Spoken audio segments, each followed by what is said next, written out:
Let's get more on the deep-seek fallout and what the technicals are showing us with Tony Sycamore from IG, who joins me in studio. Hi, Tony. Welcome back. You've come back on a very pivotal, historic week, if you like, but a little bit of a rebound coming through on the NASDAQ.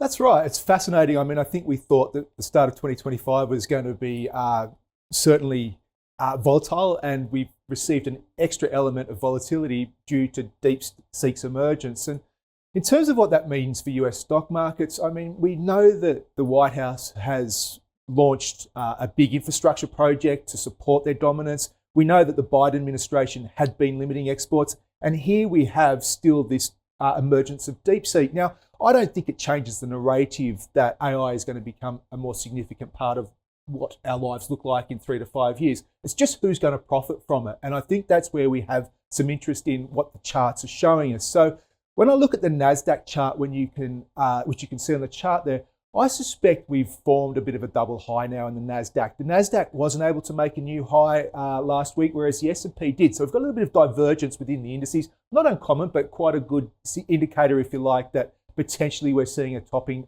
play out there. So I like the fact that we had that gap lower in terms of potentially warning of a pullback. And I think you've got some very logical targets there in terms of pullbacks. You've got the 200-day moving average coming in just below 20,000.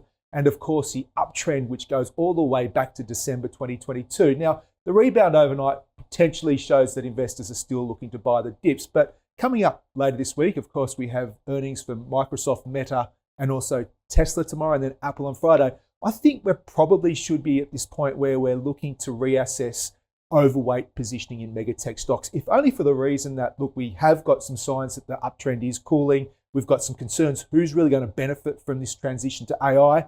And for me, that suggests that we probably see that NASDAQ continue the sell-off, which we saw earlier this week, back down towards that 20,000 area. Yeah, it makes a really good point, doesn't it? That potentially when you see a really big pullback like that, don't get so panicked, but instead look at it as a buying opportunity. Huge support levels down there. So not a reason to panic, but look, if you're looking to add to exposure, there's good levels to be looking to do so. And what about with our market? We are having a good day today.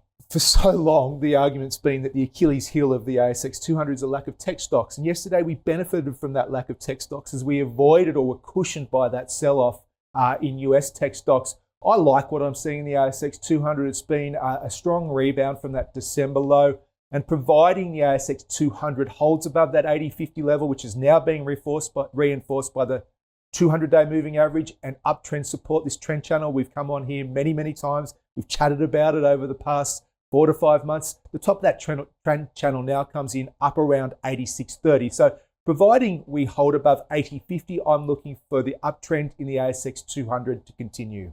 Now, as we saw some of this deep-seek panic subside on Wall Street, Bitcoin rebounded a little bit, but just explain to us why the crypto market got so punished. I think there was obviously concerns, firstly from a risk aversion point of view. If we thought that the NASDAQ and tech stocks were going to create a real risk-off environment, then Bitcoin sits at that very pointy end of the risk spectrum, if you like. So there was that, but also the question of US tech dominance as well, of which Bitcoin and cryptos certainly plays a significant role in that. Now, interestingly, I think the Bitcoin chart there probably says, look, we weren't able to build on that rebound above 100,000. We've still got some questions, which we alluded to earlier in the interview.